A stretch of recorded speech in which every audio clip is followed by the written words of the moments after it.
Hello guys, मैं विनोद कुमार एक बार फिर से आपका स्वागत करता हूं आपके अपने ही YouTube channel English career point में।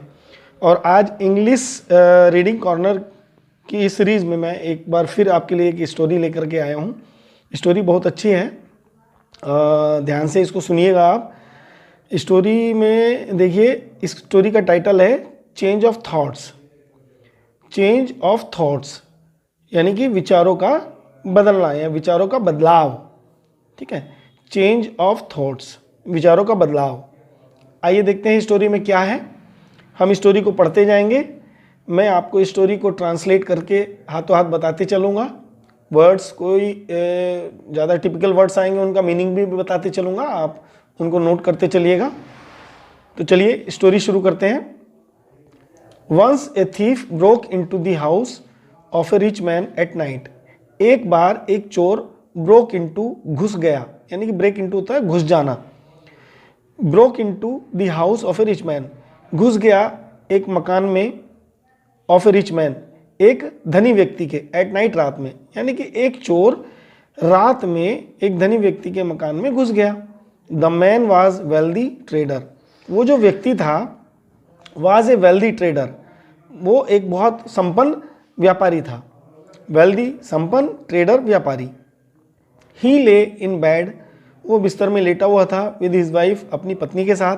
दे वर स्टिल अवेक, वो जागे हुए थे।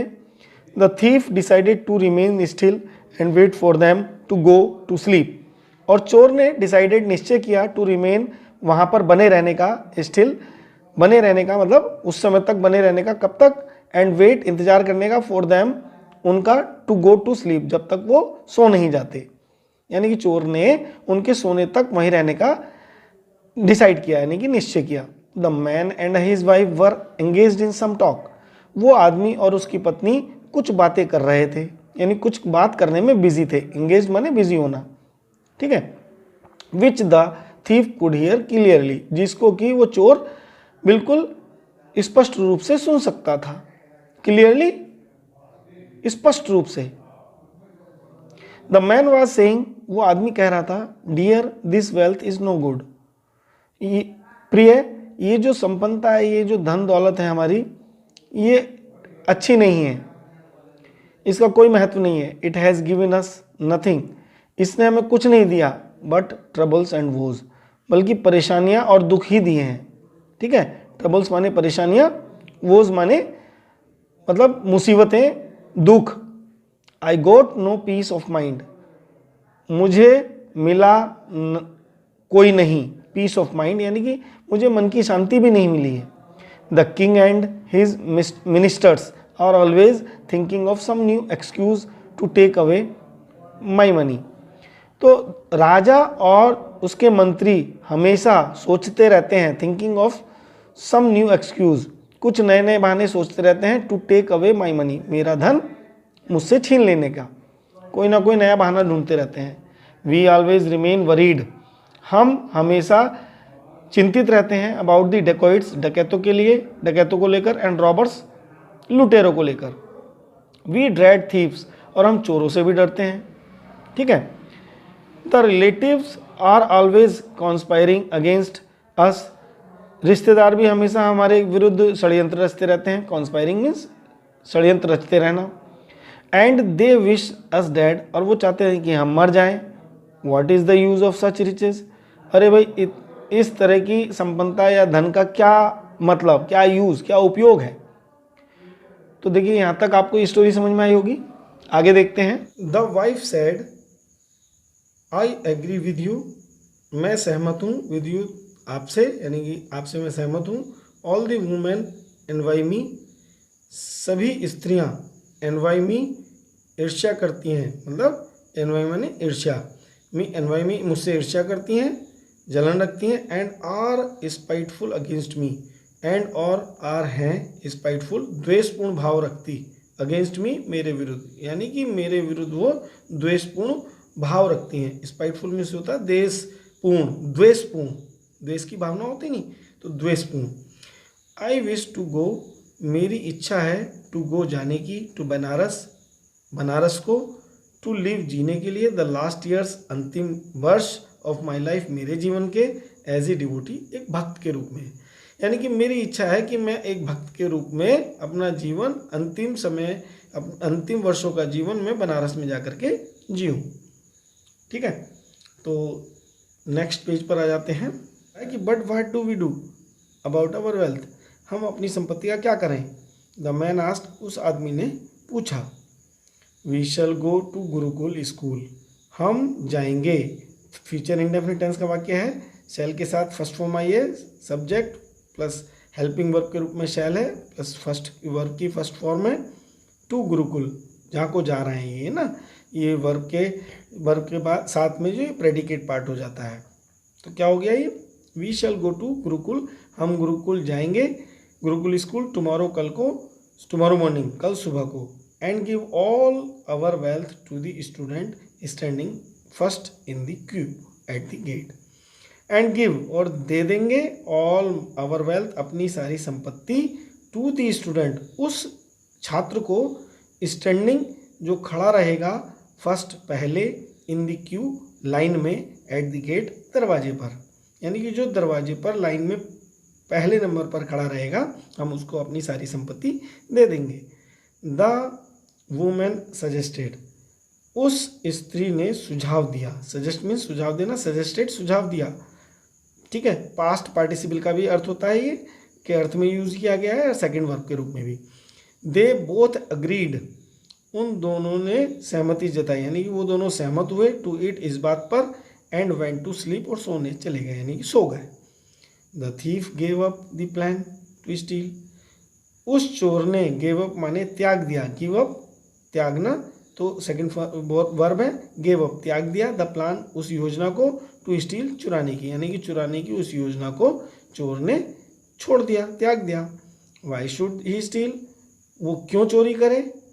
ठीक है, by standing first at the school gate, by standing खड़े होकर, फर्स्ट पहले, at the school gate school के दरवाजे पर, इन द मॉर्निंग सुबह को, would give him all the wealth, उसे सारा धन मिल जाएगा।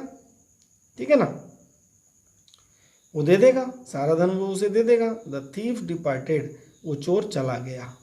डिपार्ट मीन्स वहाँ से चले जाना। तो in the early next morning, सुबह, अगली सुबह, जल्दी, इन द अर्ली, सुबह जल्दी में, नेक्स्ट मॉर्निंग अगली सुबह जल्दी में। The thief went to the school, वो चोर, वेंट माने गया, टू द स्कूल, स्कूल को, and stood by the side of the gate, और वो दरवाजे के साइड में खड़ा हो गया, दरवाजे की तरफ खड़ा हो गया, in the garb of a student, एक स्टूडेंट की मतलब ड्रेस में। ठीक है, वेश में। No other student was there, कोई भी स्टूडेंट वहाँ नहीं था, यानी कि छात्र कोई भी अभी आया नहीं था। द थीफ स्माइल्ड, चोर को हंसी आई, यानी कि चोर मंद मंद मुस्कुराया। ठीक है, द थीफ स्माइल्ड, चोर मुस्कुराया। Some time later other students came, कुछ समय के बाद अदर स्टूडेंट्स, दूसरे छात्र, केम आए, एंड स्टूड खड़े हो गए, बिहाइंड द थीफ, चोर के पीछे। There were about 15 students in the queue, line में, क्यू माने लाइन, लाइन में लगभग 15 स्टूडेंट खड़े थे। Then the rich man and his wife appeared, तब वो धनी व्यक्ति और उसकी पत्नी अपीयर्ड, प्रदर्शित हुए, ऑन द सीन, उस दृश्य में, यानी कि उस दृश्य में, यानी वहाँ पर आ गए। But the to the shock of the thief, लेकिन चोर को इस बात से धक्का लगा।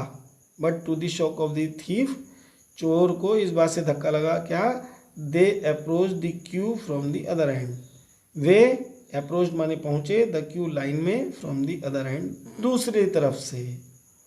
ही फेल्ट लाइक क्राइंग, अब देखिए यहाँ फेल्ट लाइक, फील लाइक की सेकंड फॉर्म है। फील लाइक होता है मन करना, तो ही फेल्ट लाइक क्राइंग, उसका मन किया रोने का, यानी कि वो मन ही मन रोया।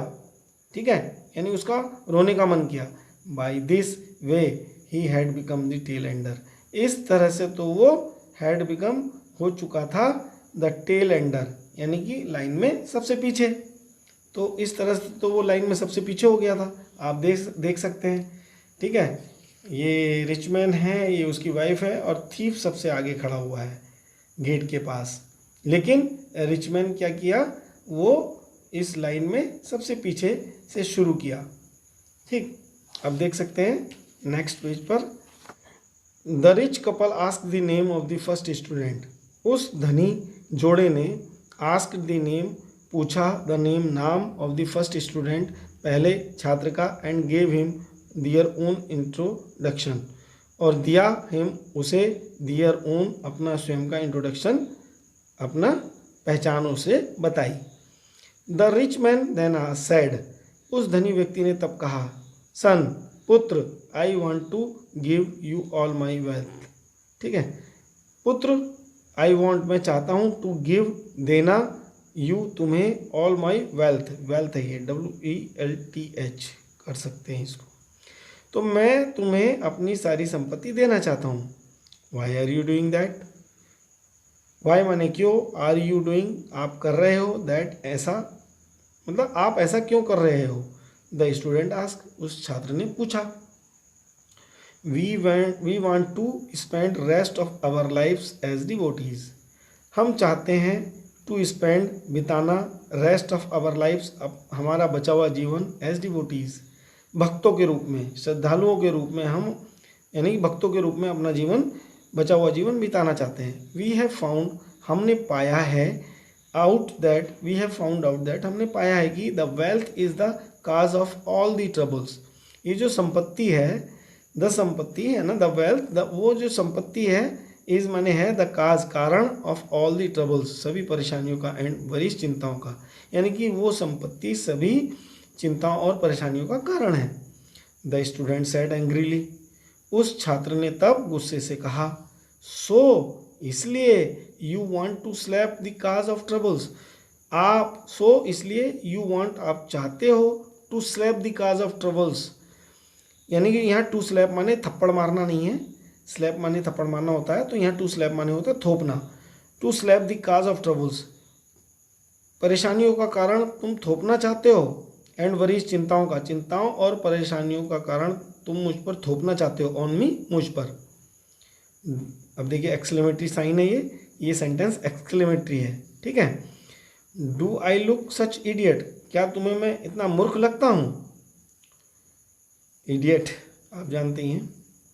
The rich couple tried the other students, उस धनी व्यक्ति ने ट्राइड कोशिश की, द अदर स्टूडेंट्स दूसरे छात्रों से भी कहने की ये बात, वन बाय वन एक एक करके, and got the similar kind of response, और पाया द सिमिलर काइंड, बिल्कुल उसी प्रकार का रेस्पॉन्स, प्रतिक्रिया, यानी कि उनको उसी प्रकार की प्रतिक्रिया उनसे भी मिली। Lastly it was the thief's turn, अंत में चोर का नंबर आया। To the rich man's offer the thief said, उस धनी व्यक्ति के प्रस्ताव पर, यहाँ ऑफर माने प्रस्ताव, यानी कि उस धनी व्यक्ति के प्रस्ताव पर चोर ने कहा, सर, श्रीमान, had you offered me our wealth, your wealth, sorry, had you offered me your wealth the first of all, श्रीमान, यदि आप सबसे पहले मुझे अपनी संपत्ति को ऑफर करते, यानी कि संपत्ति का प्रस्ताव करते, देते, कोमा तो, यहाँ कोमा तो प्रदर्शित कर रहा है, आई वुड हैव ग्लीफुल्ली एक्सेप्टेड, तो मैं निश्चित रूप से उसे खुशी खुशी स्वीकार कर लेता। तो अब यहाँ ही कंडीशनल सेंटेंस आ गया, वुड हैव के साथ थर्ड फॉर्म यूज़ होती है, किसमें, कंडीशनल सेंटेंसेस में, कि यदि ऐसा होता तो वैसा होता, ऐसा होता तो वैसा होता। तो यदि उसने कहा ना, हैड यू ऑफर्ड, ये भी कंडीशनल सेंटेंस है, श्रीमान, यदि आप मुझे सबसे पहले अपनी संपत्ति को ऑफर करते, कोमा तो, आई वुड हैव ग्लीफुल्ली एक्सेप्टेड, तो मैं खुशीपूर्वक उसे स्वीकार कर लेता, बट नाउ आई वॉन्ट, लेकिन अब मैं नहीं करूँगा। I have realised the worthlessness of the wealth, मैंने महसूस कर लिया है, द वर्थलेसनेस, जिसकी कीमत ना होना, मतलब कीमत ना होना, ऑफ द वेल्थ, उस धन संपदा की कोई कीमत नहीं है, मैंने ये महसूस कर लिया है। वर्थलेसनेस मीन्स होता है कीमत ना होना। अब देख सकते हैं लास्ट में क्या मैसेज मिलता है इससे, the thief gave up stealing, चोर ने, गिव अप माने त्याग दिया, गिव अप त्याग देना, छोड़ देना, तो चोर ने छोड़ दिया स्टीलिंग, चोरी को, एंड ज्वाइंड, और ज्वाइन कर लिया, शामिल हो गया, द स्कूल, स्कूल में, एज ए स्टूडेंट, एक छात्र के रूप में। Moral, don't become slave of wealth, मत बनो स्लेव माने दास ऑफ वेल्थ, संपत्ति के, यानी कि धन संपत्ति के दास मत बनो, अपनी सोच को बदलो। तो गाइज, यदि चैनल पर आप नए हैं तो चैनल को सब्सक्राइब कीजिए, स्टोरी पसंद आई हो तो शेयर कीजिए, लाइक कीजिए, ज़बरदस्त करके शेयर कीजिए। मिलते हैं नेक्स्ट स्टोरी में, नई स्टोरी में, नए मॉरल के साथ। तब तक के लिए गुड बाय।